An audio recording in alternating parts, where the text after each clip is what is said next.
When on a conscious spiritual journey, there are two things that I find that people are most concerned about in order to achieve that spiritual fulfillment, that happiness, that joy.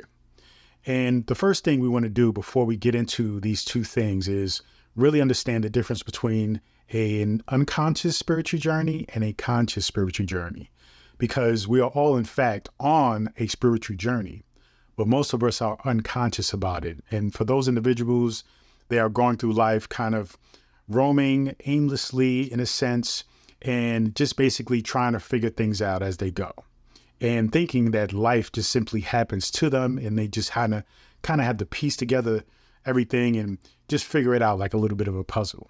But those who are on a conscious journey, such as yourself, understand that there's a bigger role that you play in all of that you are experiencing, right? And that you are essentially creating your reality, and that you are essentially the creator of your experience. And thus that puts you in a more empowering position to actually take hold and take full responsibility over your life and what it is that you are experiencing and doing. And so when you are at that point of understanding that, then two things come to mind. That is speed and ease.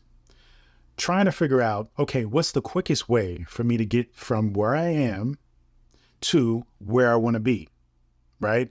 Getting from where you are of maybe feeling frustration, maybe feeling depression, maybe feeling anxiety, because you're learning all these different things, you're reading all these different books, you're consuming all these different forms of content to help support you and cultivate a state of well-being and happiness and peace. But yet you're feeling like it needs to happen, right? It needs to happen right away. It needs to happen at a certain point. And the issue with looking to create this state of well-being and happiness and joy at a rapid pace is that it creates or holds within it a sense of attachment. And by now you should understand that attachment essentially is what leads to suffering, is what leads to frustration, anxiety, even depression. So the best way, the fastest way, in fact, to achieve your spiritual fulfillment, happiness, and joy is to, in fact, eliminate the concern, the worry, the desire to, in fact, do it fast. So it's a bit of a catch-22. It's a bit of a conundrum here, because ultimately the fastest way for you to achieve this fulfillment is to eliminate the concept or the desire to do it fast. You see, it gets into an expression that I heard. I believe it's a Jewish expression where it says the longest way is the short way, and the shortest way is, in fact, the longest way, right? So you want to be mindful about your journey, because I see it a lot. People ask the question, what's the fastest way for me to obtain happiness and spiritual fulfillment? And I often refer and tell them it is to not be concerned about speed, not be concerned about the fastest way. That is the fastest way. And so you have to understand that oftentimes when you think about speed, when you think about doing something fast, it is best to do it slow, right? To do it slow and be consistent than to be fast and burn yourself out, or to be fast and be inconsistent. So be mindful that pace is important. And as long as you are steady and as long as you are consistent, then you will eventually find that destination. You will eventually achieve that goal. Okay. Understand as well is that, and you might hear it, is that when it comes to the spiritual journey, we often talk about time, and we often talk about time as being an illusion, something that is a construct, right? And when you're on the spiritual journey, you understand time is an illusion, because you understand that when you are looking to achieve something, you must recognize that you have already achieved it, right? You have already achieved it in a certain point in time. And with the practices of manifestation, affirmation, autosuggestion, visualization, you are in fact visualizing yourself already having achieved that thing, already being that person. Okay. And this is where time begins to dissolve and change. This is how you begin to manipulate time. And time it is no longer something that is linear, but something that is flexible and something that you can manipulate. But you have to understand it is through practicing the spiritual journey and understanding that, hey, if I am aligning myself with what it is that I see myself as being, right, in the future, but if I'm seeing myself being that at the present moment, then time begins to disappear. All right. It doesn't happen in the future. It happens now because you are visualizing and being in the now of that image, of that idea, of that goal. Secondly, thinking about ease. What's the easiest way for you to achieve this spiritual fulfillment? Because I know you're probably going through all the books, you're probably watching all the videos, listening to all the podcasts, going through all the content you can, absorbing all of the techniques, all of the theology, all of the metaphors and the methodology and all the things that will give you the insight.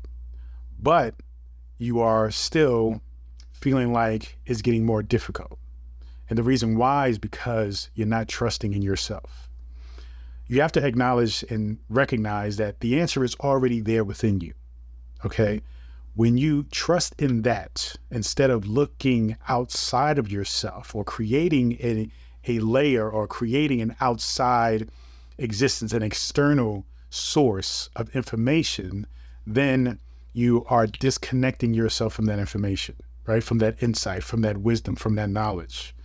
But as long as you continue to understand and contemplate the concept of the information is already there within you, right? That reality, that truth, that the information is already there. You just have to tap into it and you have to trust yourself.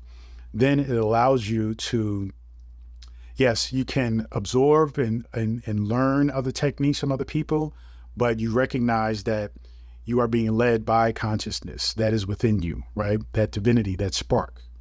And when you are being led by that consciousness, then you are allowing yourself to listen, observe, and be led toward wisdom that will truly resonate with you.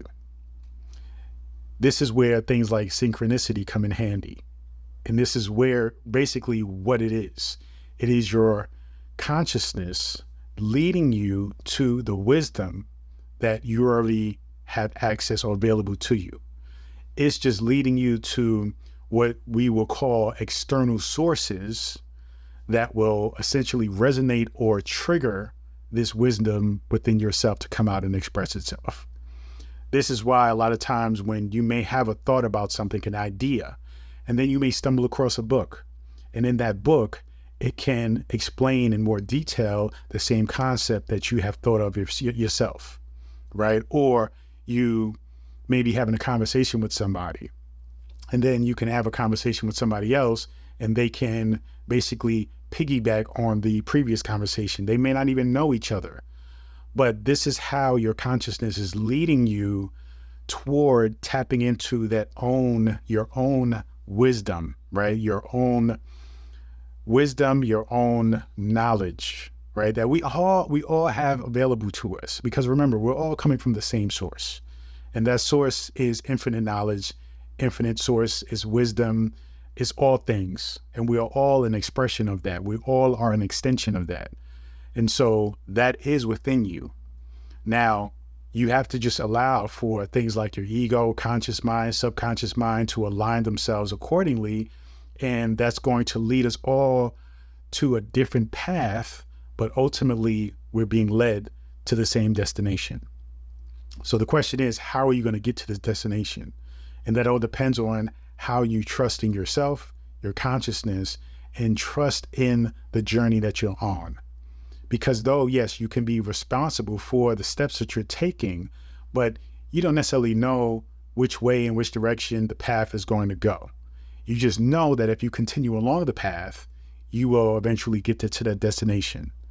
But you have to trust in yourself. And the more you trust in yourself, the quicker the path you will go, and the more ease the path will be.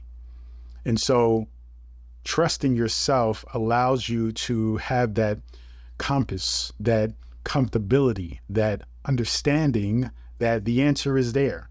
It's all there. You just have to allow it to express itself, allow it to expose itself to you, for you to recognize it, see it, access it, use it, and thus get you along the journey. All right. So these two things I know you probably think a lot about, right? How fast and how easy, how simple it can be. Again, remember, speed is about not being attached to the speed. Just go. Be consistent. The more consistent you are, the quicker you get to the destination. Ease is about trusting in yourself, trusting in your consciousness, trusting in the journey that you're on, because you can't change your journey, right? I think many of us, we try to control the journey, but the only control you have over your journey is trusting in your intuition, your instinct, your consciousness, and then just trusting that no matter what, you're going to make it there. You're going to make it to that destination. And that will alleviate any anxiety, any doubt, any worries about it being hard, right? Because it doesn't have to be hard. It can just simply be what it is. And no matter what it is, if you're in the present moment, you will learn, you will enjoy the process, and you will ultimately become who it is you're truly meant to be. Thank you so much. Feel free to go to drabundant.com, subscribe to my daily newsletter, and you will also get access to this free ebook, The Power Within. When you subscribe, you will also be invited to my Manifestation Monday morning meetings every morning at 7 a.m. So set your alarms. Continue to join me on this journey. Peace and abundance always.